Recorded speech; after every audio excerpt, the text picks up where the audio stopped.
ప్రేమం అంటే లవ్.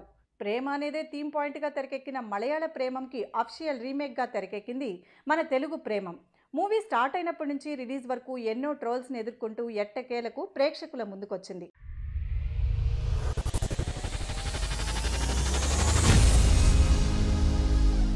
ఇక ఈ చిత్ర కథ విషయానికి వస్తే ఒక యువకుడు ట్రూ లవ్ లో ఉన్న ఆ ఫీలింగ్ ని ఆస్వాదించాలని అనుకుంటాడు.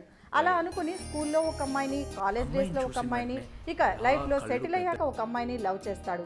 ఇలా ఆ కుర్రాడి యొక్క 3 డిఫరెంట్ స్టేజెస్ లో 3 అమ్మాయిలు ఉంటారు.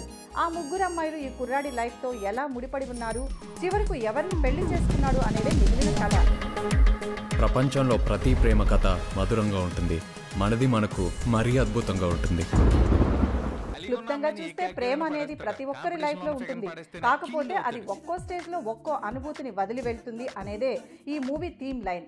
ఫ్రాంక్ గా స్టోరీ గురించి చెప్పాలంటే ఏ జనరేషన్ వారినైనా కనెక్ట్ చేయగలిగే సత్తా ఉన్న స్టోరీ ఇది. ఇక ఈ మూవీలో పెర్ఫార్మెన్స్ విషయానికి వస్తే ఇలాంటి క్లీన్ లవ్ స్టోరీస్ కి పెట్టింది పేరైన నాగ చైతన్య విక్రమ్ అనే రోల్ ని ఉతికారేశాడు. టోటల్ గా మూవీలో 3 డిఫరెంట్ క్యారెక్టర్స్ లో నాగ చైతన్య చేసిన యాక్టింగ్ మూవీకే పెద్ద ప్లస్ పాయింట్. కొన్ని విషయాలు మన చేతుల్లో ఉండవు.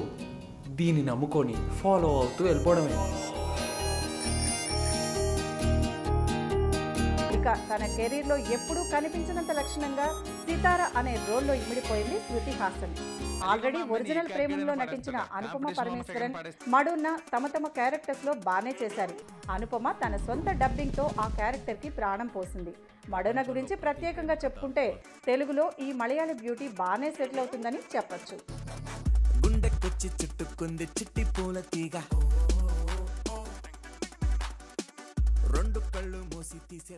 ప్రవీణ్, చైతన్య కృష్ణ మూవీలో నాగ చైతన్య ఫ్రెండ్స్ గా మూవీ మొత్తం ఫుల్ రోల్ ప్లే చేసి పర్వాలేదనిపించారు. సెకండ్ హాఫ్ లో శ్రీనివాస్ రెడ్డి కామెడీ టైమింగ్ తో అదరగొట్టాడు. ఫస్ట్ హాఫ్ లో బ్రహ్మాజీ బానే ఎంటర్టైన్ చేశాడు. మూవీ మధ్యలో లిరిక్ రైటర్ రామజోగయ్య శాస్త్రి గారు అలా మెరిసి ఇలా వెళ్ళిపోయారు. ఇక సడన్ సర్ప్రైజ్ గా మూవీలో వచ్చిన వెంకటేష్, నాగార్జున రోల్స్ మాత్రం ఫ్యాన్స్ బీభత్సంగా ఎంజాయ్ చేస్తారు. ఇక అనంతరావు గారి ఎడిటింగ్ వర్క్ మూవీ నేరేషన్ లో చాలా యూజ్ అయింది. అసలు స్టోరీని ఎక్కడా బోర్ కొట్టించకుండా తన ఎడిటింగ్ వర్క్ తో మూవీని ఒక మెట్టు ఎక్కించాడు Kotagiri Venkateswararao garu. Sithara entertainments production values బాగున్నాయి. లాస్ట్ బట్ నాట్ లీస్ట్ అయిన captain of the ship director Chandoo Mondeti గురించి మాట్లాడితే ఇప్పటికే కార్తికేయతో తన టాలెంట్ని ఆడియన్స్కి ప్రూవ్ చేశాడు చందు. కానీ ప్రేమం విషయంలో చందు ఎమోషనల్ కంటెంట్ కంటే కూడా ఎంటర్టైన్మెంట్ పై ఎక్కువ శ్రద్ధ చూపించి సక్సెస్ అయ్యాడు. ఏం మాస్టారు, సార్ కొత్త ప్రేమగా తెలీదా?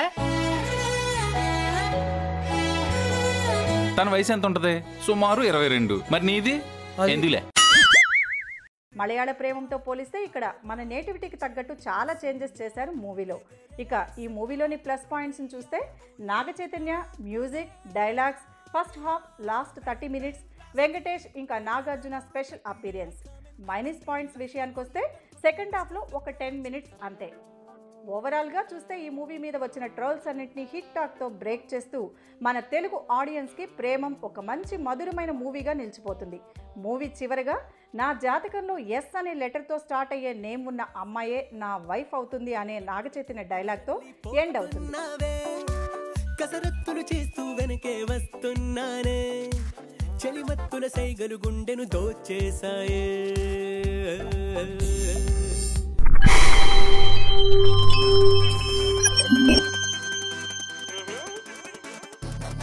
గుండెకొచ్చి చుట్టుకుంది చిట్టి పూల తీగ, 2 కళ్ళు మూసి తీసే రెప్ప పాటులోగా.